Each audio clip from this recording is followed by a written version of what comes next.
les amis, avant d'attaquer cette vidéo, on va parler un petit peu du sponsor Car Vertical. Car Vertical, vous commencez à connaître, c'est un petit site qui permet de ne pas se faire arnaquer quand on achète une voiture. C'est un élément supplémentaire pour acheter sa voiture en toute sécurité.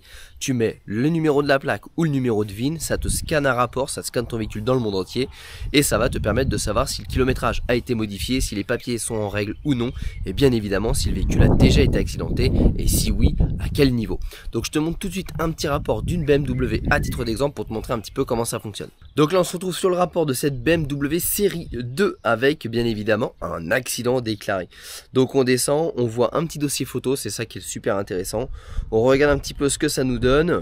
Ah oui, l'avant, surtout l'avant droite a quand même bien tapé, il y a quand même un sacré boulot de tôlerie. On ne sait pas trop si à l'intérieur ça a bougé au niveau des longerons. Par contre on voit que les aimants internes de sécurité sont déclenchés, donc c'est quand même un choc relativement important. Donc là si on voit un petit peu la baie moteur, ouais, on voit que oui la carcasse de la voiture a quand même bien avancé, surtout avant droit, donc côté passager il y a quand même du structurel sur la voiture. Et là on voit les photos, hein, ça a été redressé déjà pour certainement permettre de la mettre sur une dépanneuse, je ne sais pas.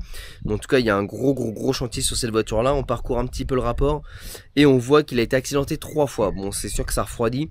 Une fois en Allemagne, donc 1500 €, ça reste un dégât mineur, pour moi c'est anodin. Par contre en Allemagne pour 50 000 €, donc là 50 000 € de dégâts accidentologiques sur une voiture, clairement la voiture elle ne vaut plus rien. C'est-à-dire que même si elle est réparée, déjà je pense qu'elle passe épave, mais même si elle est réparée, ça n'a plus aucune valeur sur le marché de l'occasion. C'est-à-dire que c'est une voiture que si vous voulez l'acquérir, vous n'allez pas la payer le prix du marché, vous allez la payer en dessous du prix du marché. Donc Car Vertical, ça sert à ça les amis. Je rappelle, vous avez moins 20% avec le code GLB. Le code s'affiche à l'écran, les liens sont en description de la vidéo et nous on continue tout de suite la petite vidéo. Bonjour à tous les amis, j'espère que vous allez bien. Aujourd'hui on se retrouve pour une nouvelle vidéo et ça faisait très longtemps sur la chaîne qu'on n'avait pas eu une vidéo mécanique tracteur quand même. Bon, là c'est pas vraiment tout à fait le tracteur, il m'est arrivé une petite boulette, je vous mets tout de suite les images. Bon bah voilà, hein, comme chaque week-end, une nouvelle galère, sinon c'est pas marrant. Bah non, on se ferait chier sinon. Tu vois, tranquillement en train de tondre ma pelouse, voilà, tu vois, peinard, toujours peinard. Et là, plus peinard du tout. Bon, je t'explique. Tu vois, ça là, normalement, c'est censé être accroché au bout de ça. Sauf qu'en fait, la goupille s'est barrée. Ce qui fait que c'est tombé. Les chaînes se sont enroulées autour du cardan. Bref, c'est moche. C'est très moche. Bon, à mon grand étonnement, j'ai réussi sans trop de difficultés. J'ai démonté l'arbre. Et donc ça s'était entouré autour du cardan là, avec un pied de biche. J'ai réussi à faire levier pour sortir un petit peu. Donc désemmêler la grosse chaîne. Et franchement j'ai eu du bol, c'était pas trop coincé. Bon, j'ai 2-3 maillons voilà, qu'on mangeait qui sont un peu tordus maintenant. Mais bon, il en verra d'autres, hein, voilà. C'est un engin qui travaille. Franchement je m'en suis sorti pas trop mal. Ça m'a pris une demi-heure à tout remettre. Bon, je m'attendais à une galère plus importante que ça. Bon, par contre faut que je retrouve une goupille pour ça. Ça c'est super chiant franchement. Je sais pas s'il y a des gens qui bossent dans les tracteurs qui ont des goupilles qui se barrent pas. Tu vois, là encore, celle-là, elle a 2 doigts de se barrer. C'est super relou, quoi. Bon, en fait, si, ça a fait des dégâts. Tu vois, il y a comme un problème. Donc, je ne sais pas si c'est la tête de cardan qui est tordue ou si c'est l'axe du gyrobroyeur. Mais dans tous les cas, ça sent pas bon. Bon, en gros, qu'est-ce qui s'est passé? Bah, j'ai tout simplement perdu une goupille, je vais vous montrer tout à l'heure. Hein. Ce qui fait que le bras du gyrobroyeur est tombé, les chaînes se sont enroulées sur le cardan. Et maintenant, j'ai un sérieux problème parce que le cardan ne tourne pas droit. Donc l'idée, c'est déjà de démonter, voir un petit peu où se situe le problème et quelle solution on a pour réparer ou pas ce problème. Bon, je m'excuse, il y a pas mal de vent. Là, ce qu'il faut déjà, c'est que je démarre les deux tracteurs parce que celui-ci n'a rien à foutre là, il va aller là. Celui-ci, on va retirer la fendeuse et on va pouvoir aller au gyrobroyeur. Comme ça on va pouvoir analyser l'ensemble complet. Bon, première étape, il faut qu'on arrive à défaire la bébête là. Sauf que il va pas ici celui-là, donc il faut déjà commencer à le dégager. On va espérer qu'il y ait de la batterie. Et celui-là il a pas de préchauffage. Donc ça c'est un bon vieux coucou qui démarre à la même gaz. Tac.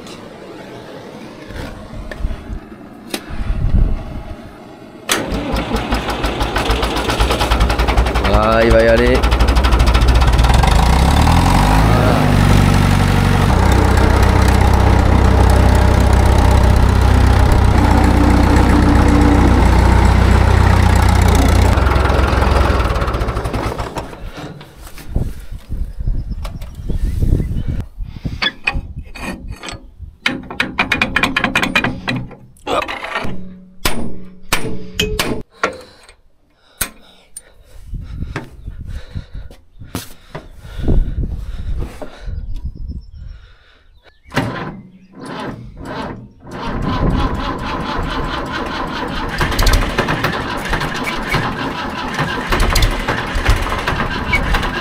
Allez. J'ai pas assez de batterie pour faire le préchauffage. Ça y est. Oui, je vais te montrer le problème.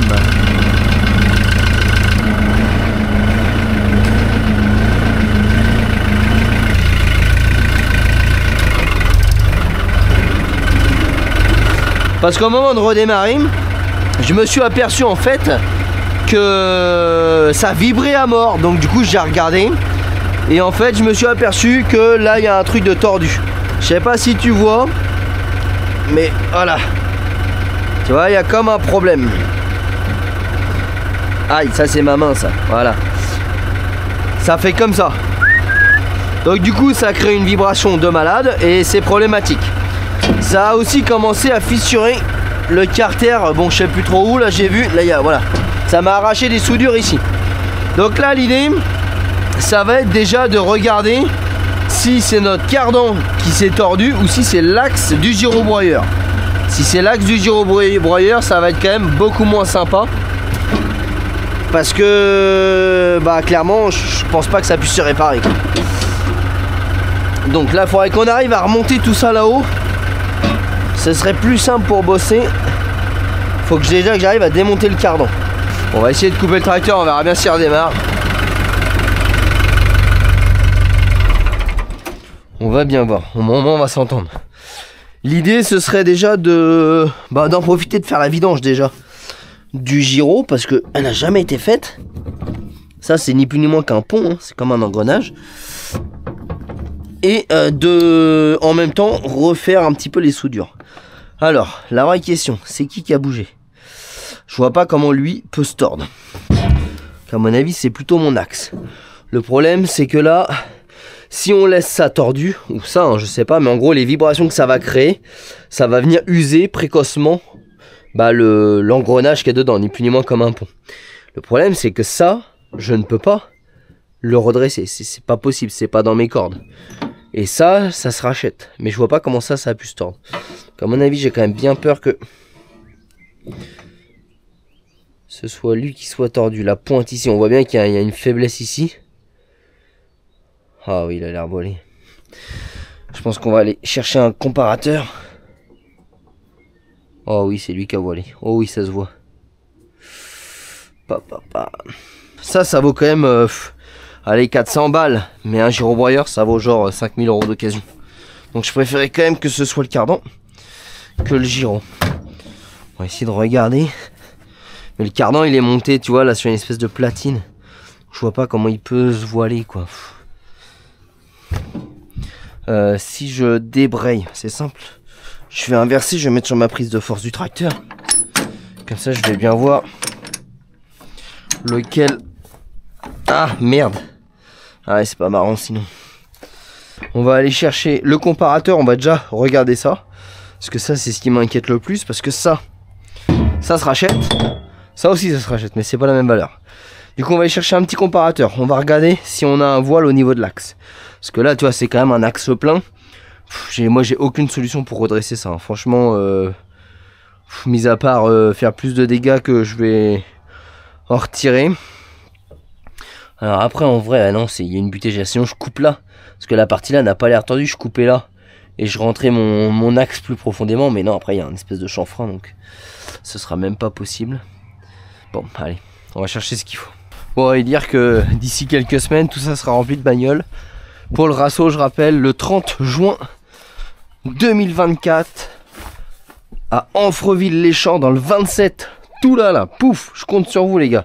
La billetterie, elle est en description de la vidéo si ça vous intéresse. Et s'il reste des places, vous pouvez bien évidemment en prendre sur place. Ça fait beaucoup de place, mais c'est de la place. Bon, tac. En gros, ça va venir me permettre, si tout va bien, de pouvoir mesurer mon arbre. Allez, on va faire la louche. On va se remettre au plus bas. Voilà, je suis là. Donc, 1 mm, 2 mm, 3 mm, 3 mm 5. Ouais, ouais, c'est énorme. Là, pour le coup, c'est énorme. Bon, voilà, c'est la merde. Hein. C'est la merde. Parce que là, je peux rien faire. Oh, je suis blasé. Parce que là, mis à part m'en servir comme ça, puis un jour il lâchera quoi. J'ai pas d'autre solution. On va essayer quand même de le ressouder un peu partout là, lui faire une petite vidange. Ah ouais, on voit bien là. Ah oui, quand t'es en face, ça se voit bien. Je pense qu'on va lui faire une petite vidange, on va le barder d'additifs. Bon bah écoutez les amis, j'ai pas 50 solutions. Donc là ce qu'on va faire c'est qu'on va raccrocher le gyro au tracteur. On va emmener tout ça proche du garage là-bas. Et puis bah écoutez, on va essayer de faire du préventif hein,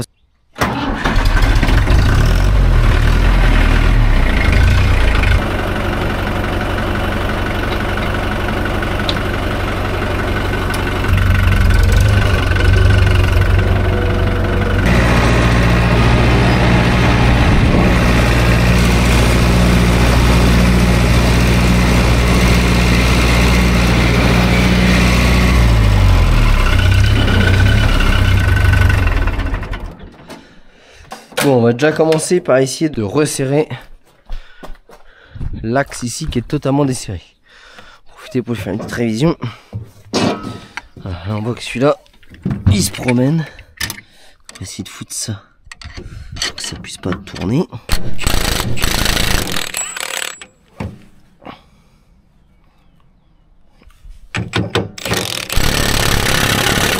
Waouh! Pourquoi il se serre pas lui?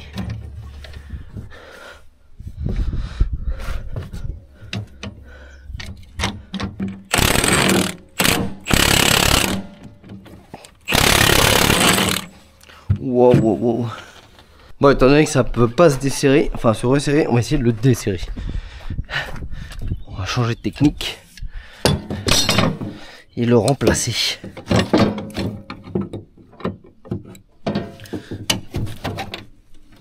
Oh putain, c'est complètement rouillé. Voilà, pour ceux qui n'ont pas reconnu, c'est une machine à induction, ça permet de chauffer au rouge relativement rapidement.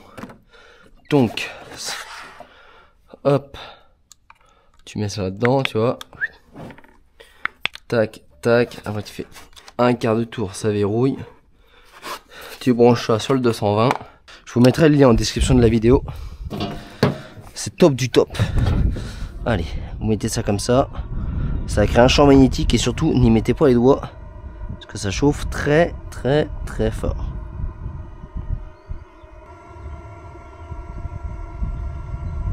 Là on est sur du très très gros écrou hein, mais vous prenez un écrou de 6, 8, 10, en 2 secondes il est rouge. On va tenter comme ça, il fume. Et ça pue bien le cramer. Bon, faut faire gaffe, faut pas y mettre les doigts par contre.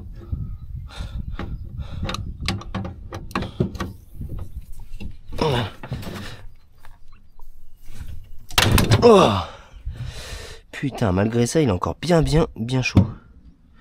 Enfin, bien grippé, autant pour moi. Bon, le problème c'est que c'est le tournevis qui est derrière qui est en train de lâcher. On va essayer de prendre ça, c'est encore plus gros. Sinon, je crois que ça va être le lapidaire. Dernière solution. Parce que là, c'est que j'ai rien pour le retenir de l'autre côté. Donc mon tournevis, il est en train de se tordre complètement. Ouais, c'est mort, c'est mort, c'est mort, c'est mort. Bon, parce qu'en fait, l'idée, ce serait de récupérer celui-là et de le mettre ici. Parce que celui-là est totalement mort. Du coup, avant de le couper, on va regarder si celui-là se dessert. Ouais. Tant qu'à être dans le coup de neuf. Ok, moi je vais chercher le lapidaire, on va couper lui direct. Allez. Dernière solution radicale. Faut-il encore que ça passe. Par ici peut-être. C'est bien chaud.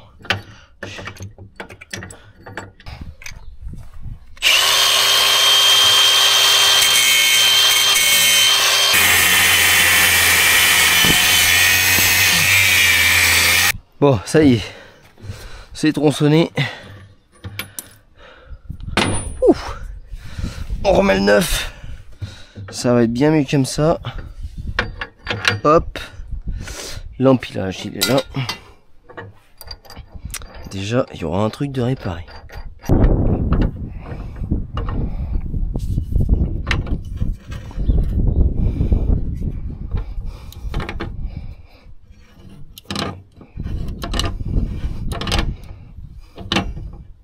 Ça, c'est good. Maintenant, on retire ce capot.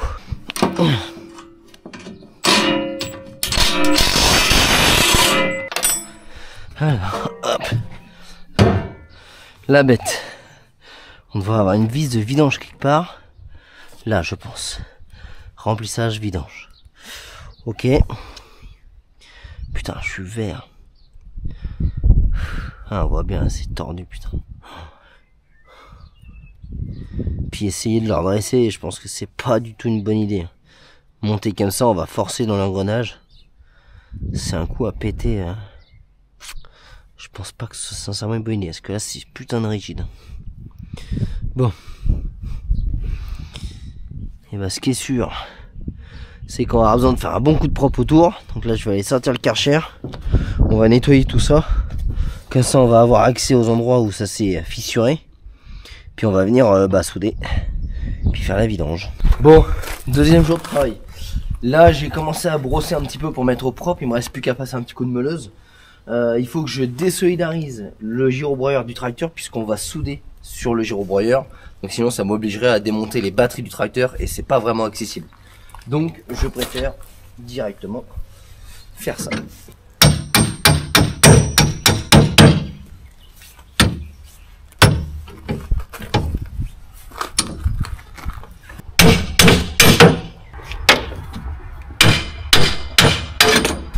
Bon, maintenant on va venir meuler pour préparer à la soudure.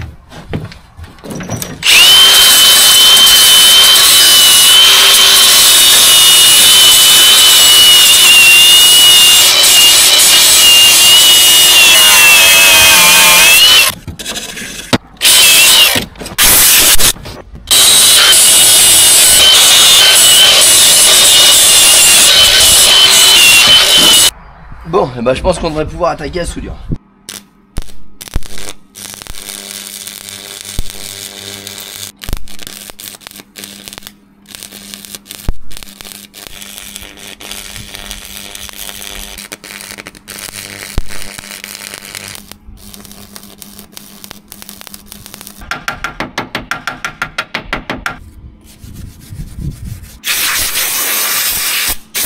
Bon, tant que c'est encore tiède, je vais passer un petit coup de peinture, ce qui va permettre simplement d'éviter que mes soudures rouillent à l'avenir. L'idée c'est pas de faire un truc propre et joli, c'est juste de faire un truc qui tient.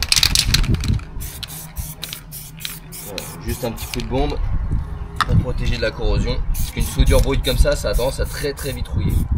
Ça c'est de la peinture de chez HP Chimie, qui est dispo sur mylittlegarage.fr. C'est vraiment de la peinture à pas cher qui fait parfaitement le boulot. Et le rendu est super propre, je parle des plastiques et tout avec, ça bouge jamais. Bon allez, c'est parti. Ça a séché. On va pouvoir attaquer la vidange. Alors, comment je vais me prendre? On va déjà retirer le remplissage. Alors, qu'est-ce que je vais mettre comme huile là-dedans? Bah, je vous avoue, je sais pas trop. Je vais foutre de l'huile de boîte, parce que c'est ni plus ni moins qu'un système... de renvoi de pignon, donc comme dans une boîte. Donc par déduction, de l'huile de boîte. Sachant ce qu'il faut quand même savoir, c'est qu'en agricole, hein, généralement ils sont bien moins regardants que en automobile. Hein.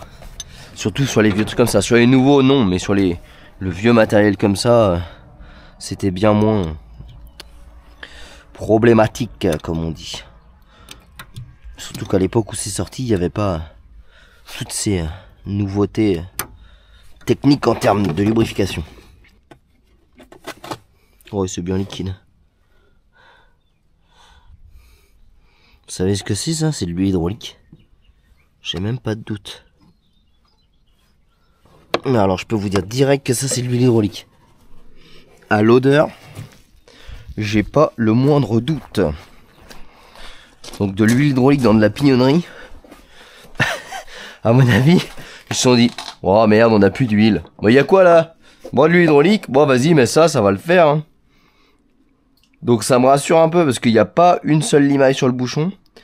Et je me dis si ça tournait avec de l'huile qui était absolument pas prévue pour faire ça, parce que l'huile hydraulique elle est surtout pas faite pour faire ça, et bah c'est que techniquement même avec mon problème, si je mets une bonne huile plus un bon paquet d'additifs, en vrai ça se trouve ça va pas tant s'user que ça. Donc ça c'est un petit peu le côté réconfortant de la chose. On va utiliser la technique de la soufflette pour terminer de vidanger ça.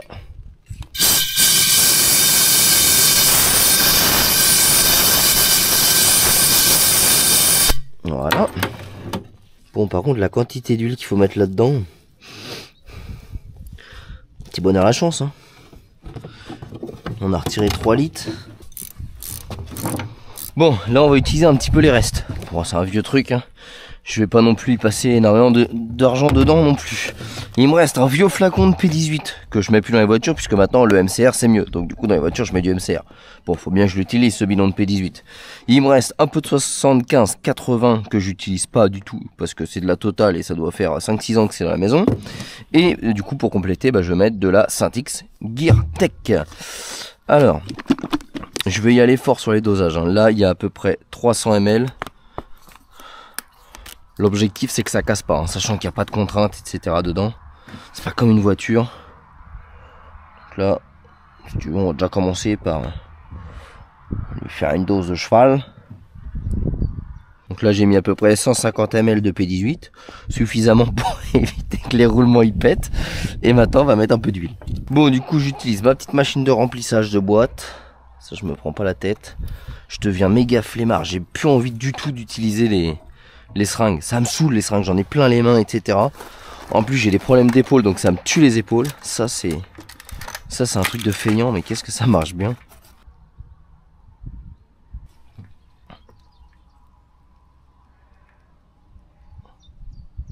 Tu maintiens et tu pompes. Voilà, comme un gros feignant.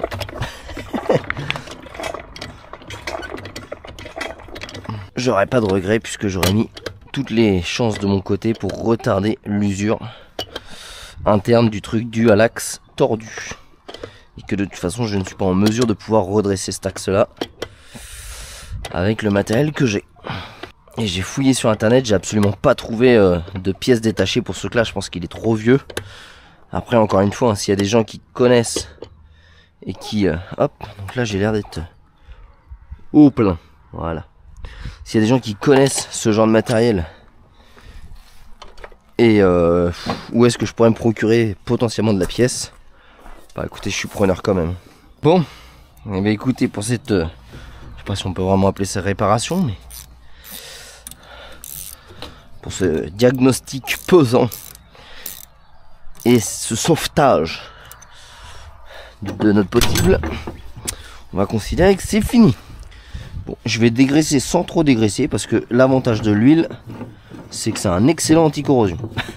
Donc, accessoirement, c'est pas forcément mauvais.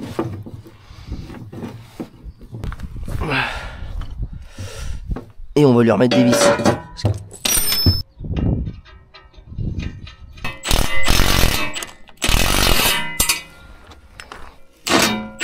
Bon, donc là j'ai remonté tout ce qu'il fallait. Maintenant on remonte notre cardan ici. Et puis après on va aller essayer de voir s'il y a quelque chose qui a changé.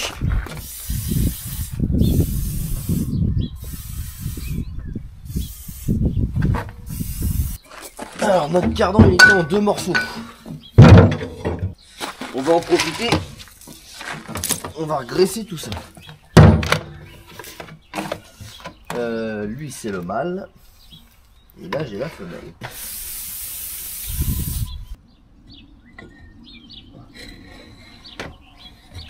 Voilà, au moins déjà ça coulisse un peu mieux. Hop.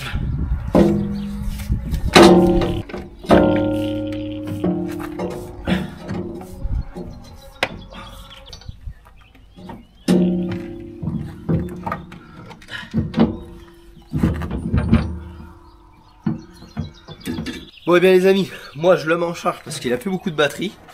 Et on se retrouve demain pour faire un essai en conditions réelles voir ce que ça donne entre les soudures, la réparation de l'axe, la vidange. On va essayer de sauver les meubles. S'il y a des gens...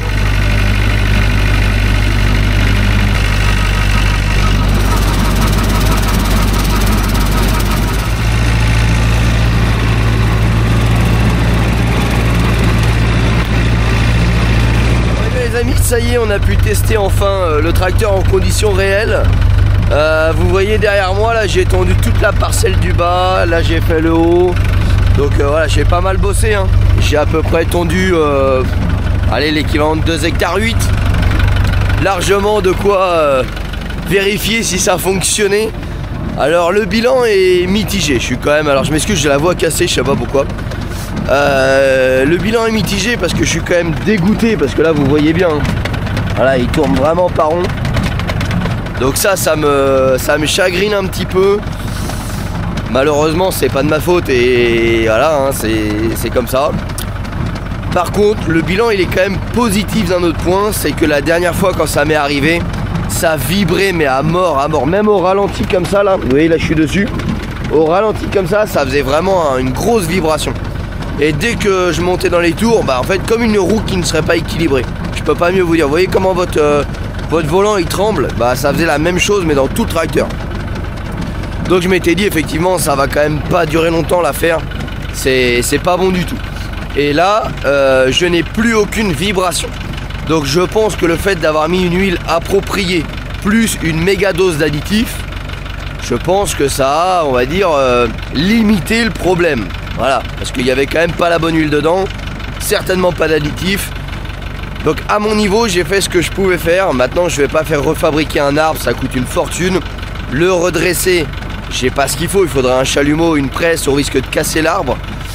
Donc malheureusement je crois que il va terminer comme ça, à moins que vous ayez une solution à m'apporter ou quelqu'un qui vendrait un arbre neuf à un prix intéressant. Je ne sais pas, franchement j'ai rien trouvé sur internet, le matériel doit être trop vieux. Donc je me dis s'il y a moins de vibrations, techniquement il y a moins de parasites internes, il y a moins de contraintes internes. Techniquement il y aura moins d'usure. Alors il va forcément s'user plus vite, hein, c'est mécanique, c'est comme ça. Mais si on peut repousser l'échéance, ça me va très bien. Bon en tout cas les amis, j'espère que cette petite vidéo un petit peu improvisée sur le tracteur vous a plu. Malheureusement les nouvelles n'étaient pas très bonnes, je suis un petit peu déçu. Mais bon, c'est comme ça, c'est la vie. Voilà, c'est en travaillant qu'on abîme le matériel. Bon, j'aime bien quand même cet endroit là, c'est pour ça que je te fais allez, le petit finish de la vidéo. Toi là on a le petit terrain de cross que Julien, un abonné, était venu me faire. Donc là c'est là où on s'amuse avec le buggy, tu vois. On a plein de chemins et tout, c'est trop génial. Donc encore une fois merci à toi Julien d'être venu avec ta machine téléguidée là, nous faire un petit coup de propre. Donc là ça me permet de pouvoir m'amuser chez moi sans emmerder personne. Et puis accessoirement mes gamins sont méga heureux. Et j'adore ici parce que tu vois j'ai la vue sur tout mon terrain. Donc là il me reste encore tout là-bas à les tondre. Mais quand c'est bien tondu comme ça, c'est tellement satisfaisant, tu vois, au travers des arbres là-bas. J'adore, j'adore. Et en plus, là, dans toute cette partie-là des ronces, on a une famille de chevreuils. Donc le soir, ils viennent manger et tout. Franchement, j'adore ici. On est trop bien ici. Et regarde, on s'est arrêté. Ça, c'est un poirier multicentenaire. J'en ai un ici et j'en ai un là-bas. Tu vois, celui-là, là-bas, là, il est immense.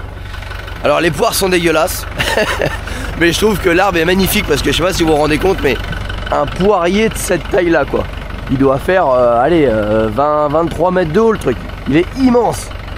Et tu sens qu'il a du vécu quoi. Tu vois l'écorce elle est comme les mains d'un vieillard. Et bien évidemment les amis, là on n'est pas en train de tondre hein, pour rien.